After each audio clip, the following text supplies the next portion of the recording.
Hello students, we are studying the chapter solid state and solid state chapter का आज बहुत important topic हम पढ़ने वाले हैं, that is electrical properties and band theory. In this lecture we are going to discuss with respect to three types of substances, that is conductors, insulators and semiconductors. हम semiconductor के दो type भी पढ़ेंगे, that is N type and P type. Now starting with the very first, when I say electrical properties, if I talk about the whole periodic table, आपने पढ़ा है कि periodic table में elements have been classified as metals, non-metals and metalloids.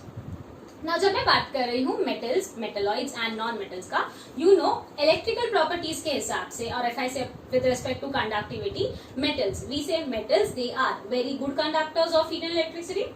जबकि non metals we say they are bad conductors of heat and electricity, and same when I talk about metalloid we say they are poor conductors of heat and electricity. Now when I say metals are good conductors of heat and electricity, metals good conductors क्यों हैं? Because they have metallic bond. Now when I say metallic bond का मतलब क्या है कि उनके पास है free metal ion and a C or free electrons. हमने पढ़ा ना kernel of electrons, kernel and free electrons that will relate or lead to formation of metallic bond. Same way when I say non-metals poor conductors हैं या bad conductors हैं because they do not have any free or moving electrons. जबकि metalloids they have the property of both metals and non-metals we say, but यहाँ पे number of electrons जो हैं free electrons बहुत कम होते हैं, इसलिए we term them as poor or bad conductors. Now, on the basis of the electrical properties, variation in the electrical properties of metals, non-metals and metalloids, we are going to study it on the basis of band theory. Now, to understand what is band theory, we are going to take the example of magnesium atom. When I say magnesium atom, आप सबको पता है magnesium का atomic number 12 है और उसका atomic mass 24 है. Now, if I say मैंने लिया है 1 gram of magnesium. Now, 1 gram of magnesium में कितने एटम्स हैं? Now, you know, we all have studied in 11th standard with respect to mole concept. 1 mole is equal to atomic mass is equal to Avogadro's number. मतलब एक मोल which is equal to atomic mass is equal to 6.022 into 10 raised to 23 atoms. तो अगर मैं बोल रही हूँ मेरे पास 1 ग्राम है तो उसमें कितने एटम्स होंगे? You know 1 mole is what? 24 grams of magnesium. तो 24 grams में कितना है? 6.022 into 10 raised to 23 atoms. तो 1 gram of magnesium में कितने atoms होंगे? हम क्रॉस मल्टीप्लाई कर सकते हैं. तो on cross multiplying what I get is 1 gram of magnesium contains 2.509 into 10 raised to 22 atoms of magnesium. अब इतने सारे एटम्स ऑफ मैग्नीशियम से अगर मैं कंसिडर करती हूँ कोई भी एक एटम, अगर वो कोई भी एक एटम ऑफ मैग्नीशियम मैंने लिया तो आपको पता है मैग्नीशियम का एटॉमिक नंबर 12 है, मतलब उसका इलेक्ट्रॉनिक कॉन्फ़िगरेशन क्या हो जाएगा? 282. या तो सेम इलेक्ट्रॉनिक कॉन्फ़िगरेशन मैं लिखूं on the basis of Aufbau principle, तो अफबॉ प्रिंसिपल के बेसिस पे क्या हो जाएगा? It be 1s2 2s2 2p6 3s2. 3s2 में सारे 12 इलेक्ट्रॉन्स एकोमोडेट हो गए हैं, राइट? अगर मैं इसको क्लासिफाई करके या प्रॉपर तरीके में बताऊं कि एक एक सबशेल में कितना इलेक्ट्रॉन है, तो यू कैन सी 1s में कितना इलेक्ट्रॉन है? 2. 2s में again we have 2 electrons. 2p में 6 इलेक्ट्रॉन्स हैं. 3s में 2 इलेक्ट्रॉन्स हैं. 3p में कोई भी इलेक्ट्रॉन नहीं है, तो we say it is an empty subshell, right? तो यहाँ पे on the basis of this we have this one single isolated magnesium atom. और ऐसा ही अगर मैंने एक और मैग्नीशियम एटम लिया, मतलब मेरे पास पहले से एक मैग्नीशियम एटम था और मैंने एक और मैग्नीशियम एटम लिया, अब मैं ये दोनों मैग्नीशियम एटम्स को जब मिक्स करूंगी तो एक नया सिस्टम बनेगा. Will make a system of these 2 magnesium atoms, right? जब ये 2 मैग्नीशियम एटम्स कंबाइन होंगे एक सिंगल सिस्टम बनाएंगे, तो यहाँ पे हर एक सबशेल पे इलेक्ट्रॉन्स कैसे एकोमोडेट होंगे? क्योंकि पहले एक मैग्नीशियम एटम लिया था तो उसके पास 12 थे, अब 2 मैग्नीशियम एटम हो गए तो 12 into 2 कितना हो गया? 24 इलेक्ट्रॉन्स. मतलब हम लोग को यहाँ पे टोटल 24 इलेक्ट्रॉन्स एकोमोडेट करने हैं. तो वो कैसे होता है? यू कैन सी, अगर मैं बात कर रही हूँ यहाँ पे हमने क्या किया? 2 एटम्स को कंबाइन किया. जब 2 एटम्स कंबाइन हो रहे हैं मतलब 2 एटॉमिक ऑर्बिटल कंबाइन होंगे and that will give rise to 2 molecular orbitals. Same way हर एक एटॉमिक ऑर्बिटल यहाँ पे उतने ही मॉलिक्यूलर ऑर्बिटल्स देगा. अगर मैंने बोला मेरे पास 3 एटॉमिक ऑर्बिटल, तो 3 atomic orbitals will give rise to 3 molecular orbitals. तो ऐसे ही अगर हमारे पास बहुत सारे हैं like n number of atomic orbitals हैं तो will give rise to n number of molecular orbitals. ये एटॉमिक ऑर्बिटल, मॉलिक्यूलर ऑर्बिटल हमने पढ़ा है with respect to your molecular orbital theory in chemical bonding 11th standard का chapter.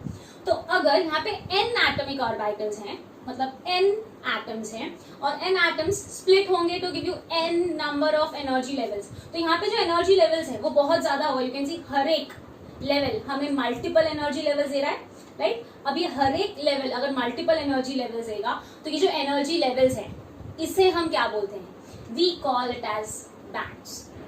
And ये जो continuous range of bands में this, as you can see, this nothing but energy level. अब ये energy levels या बैंड्स के बीच में जो गैप आ रहा है उसे हम क्या बोलते हैं, energy gap. So on the basis of this band theory we are going to understand the electrical properties. Now to understand electrical properties हमारे पास दो इंपॉर्टेंट टर्म्स हैं, एक है वैलेंस बैंड, दूसरा है conduction band. Now when I say valence band का मतलब क्या है, वैलेंस इलेक्ट्रॉन्स जहां प्रेजेंट होंगे उसे हम बोलते हैं वैलेंस बैंड। या तो वी से valence band is the band which will have the highest energy level। You know highest energy level हम सिंपली कैलकुलेट कर सकते हैं बाय द फॉर्मूला n+l। यहाँ पे अगर मैं बोलती हूँ यहाँ पे सबसे ज्यादा एनर्जी लेवल किसका है, 3p का, पर 3p में तो एक भी इलेक्ट्रॉन नहीं है ना, तो वो वैलेंस बैंड नहीं है। 3s में 2 इलेक्ट्रॉन्स थे, तो we can call it as what, valence band. The one which is going to have the highest energy over here is what, 3s। So on the basis of this an important point, 3p को हम valence band क्यों नहीं ले रहे, क्योंकि valence band will be the one which is partially, मतलब incomplete या completely filled electrons होंगे वहां पे, या तो पार्शियली या तो इनकम्प्लीट और कंप्लीटली फिल्ड इलेक्ट्रॉन्स, वेकेंट नहीं होगा। तो यहाँ पे this is your valence band. So to understand the variation in the electrical properties that is shown by metals, non-metals and metalloids, we are going to study on the basis of band theory. So you can see यहाँ पे हमारे पास क्या है, सबसे पहले valence band. When I say valence band मतलब हमारे पास क्या होते हैं, फ्री इलेक्ट्रॉन्स, और I can say valence electrons. If I talk with respect to metals, you know metals में the electrons are loosely bonded. Because electrons are loosely bonded, or I can say they are freely moving, they can jump from this valence band to any other level or they can move to the higher level. अगर वो higher level पे jump कर सकते हैं मतलब they can conduct electricity. So when I say valence electrons, when they jump from valence band to a higher level, that higher level will be called as conduction band, because freely moving electrons in the conduction band is responsible for making that substance a good conductor. तो you can see मैंने क्या लिखा है यहाँ पे, in some metals at room temperature some of the valence electrons can leave the valence band and these electrons we call them as what, free electrons. Now these free electrons when they are getting excited and moving to the next level and which are responsible for conducting electricity, that level is called as conduction band. तो you can see हमारे valence band और conduction band के बीच में कुछ energy gap भी आ सकता है। तो on the basis of this energy gap we have classified substances into 3 types. तो हम वो 3 types study करेंगे which is very very important. Now सबसे पहले you can see यहाँ पे valence band और conduction band के बीच में कुछ भी difference नहीं है, energy difference, मतलब ये दोनों एक दूसरे के ऊपर overlap कर रहा है, right? Second case, here the difference between valence band and conduction band is very huge, or I can say it's very large. जबकि third diagram if you see, यहाँ पे वैलेंस बैंड और कंडक्शन बैंड के बीच में energy difference है but इतना ज्यादा नहीं है, मतलब energy difference is very small. So when I talk about this one, this gap where the energy gap is zero, or I can say they both are overlapping one above another, such type of substances are called as conductors. जहाँ पे energy gap बहुत ज्यादा है we call them as insulators, and जहाँ पे energy gap बहुत कम है we call them as semiconductors. So we'll study each of them one by one. Starting with the very first we have is conductors. Now conductors में हमने क्या देखा, the energy difference between valence band and conduction band is very small, या फिर energy difference है ही नहीं. तो अगर वैलेंस बैंड और कंडक्शन बैंड के बीच में एनर्जी डिफरेंस नहीं है मतलब the electrons can jump from valence band to conduction band easily. Electron valence band से कंडक्शन बैंड में इजीली जंप कर सकते हैं, मतलब they can conduct electricity and therefore they are referred as conductors. So this example will include most of the metals. The next type that we have is called as insulators. Now insulators में you can see valence band और conduction के band के बीच में energy difference बहुत ज्यादा है. क्योंकि energy difference बहुत ज्यादा है, अगर हम एनर्जी प्रोवाइड भी करें तो भी इलेक्ट्रॉन्स फ्रीली बैलेंस बैंड से कंडक्शन बैंड में जंप नहीं करते हैं, एंड द कंडक्शन बैंड में फ्रीली मूविंग इलेक्ट्रॉन्स नहीं होंगे. अगर कंडक्शन बैंड में फ्रीली मूविंग इलेक्ट्रॉन्स नहीं है, मतलब they are not going to conduct electricity. Therefore they are referred as what? Insulators. So when I talk about insulators के we can have examples like plastic, wood and rubber, glass, anything. Now moving ahead with the third type and the very important type which we have to study with respect to boards as well as entrance, very important, and that is called as semiconductors.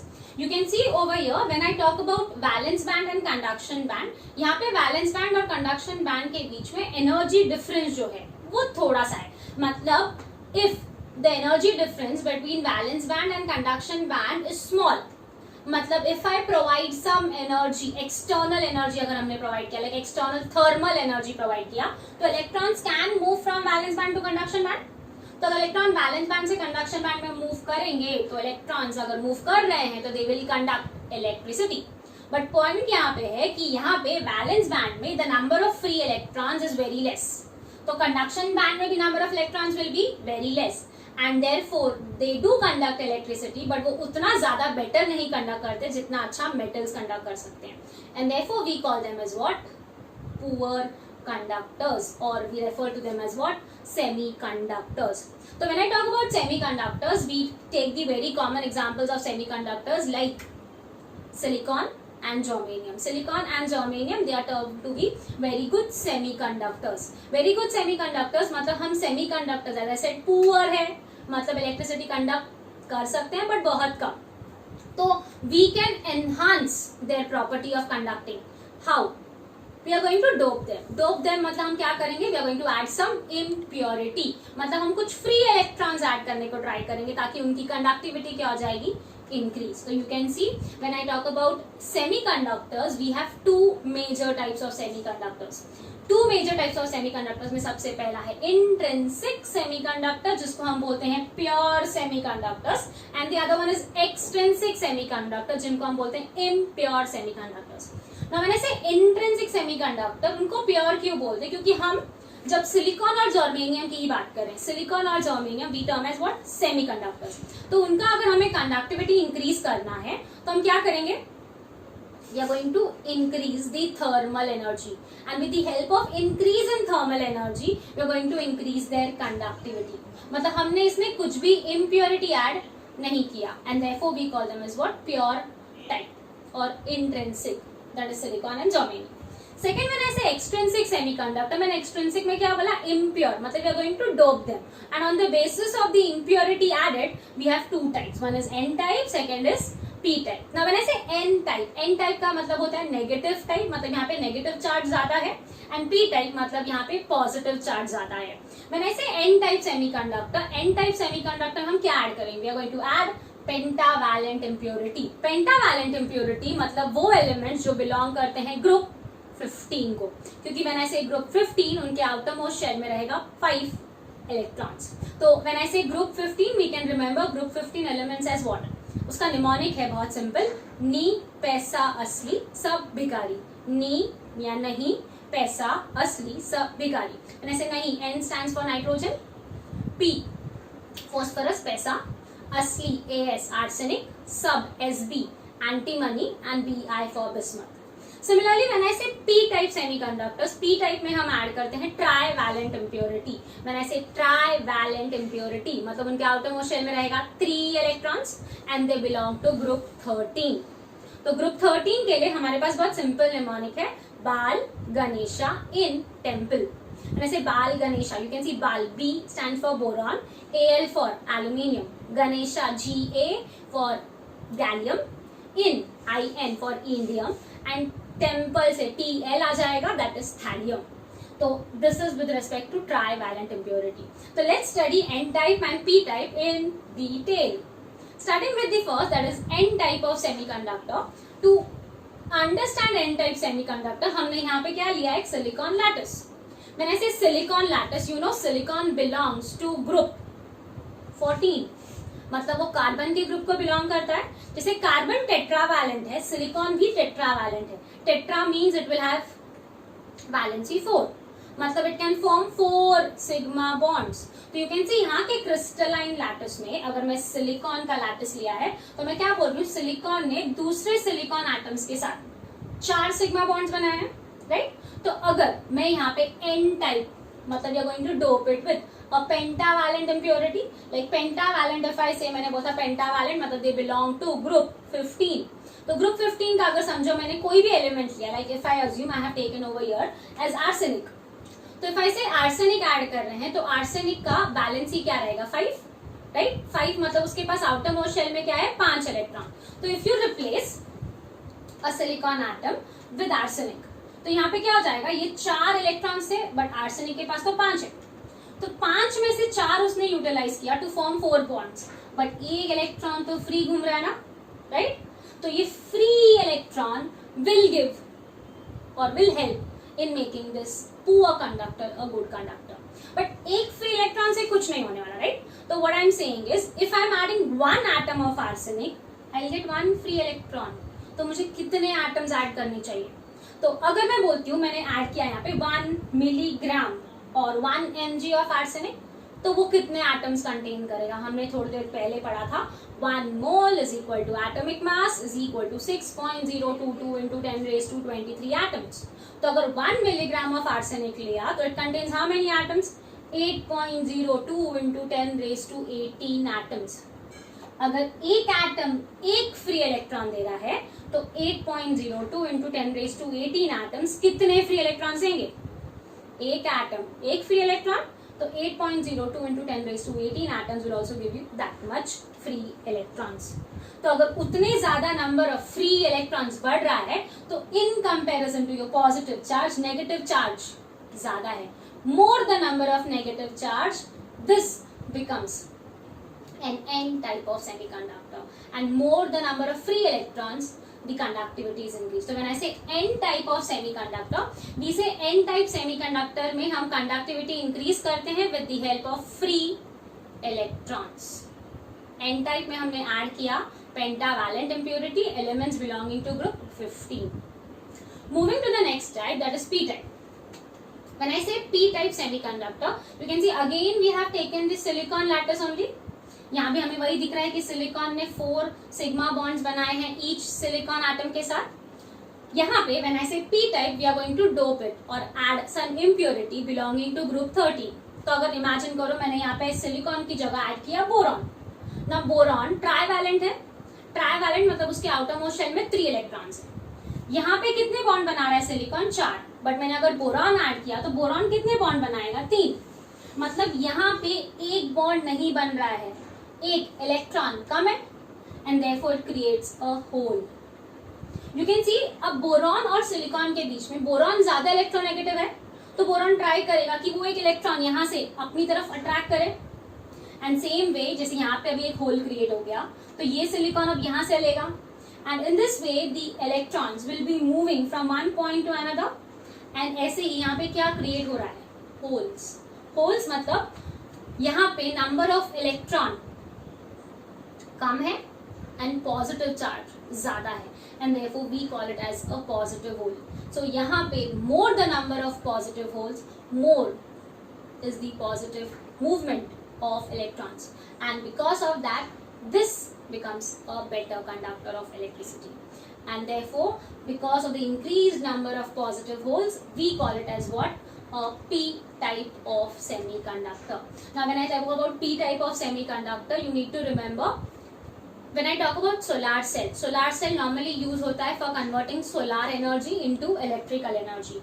That is made up of both type of semiconductors, N type as well as P type. It is formed by the junction of both N type and P type semiconductors. So here we have completed all with respect to conductors, insulators, semiconductors. Semiconductors में हमने intrinsic और extrinsic भी देखा, और extrinsic में हमने 2 types पढ़ा, that was N type and P type.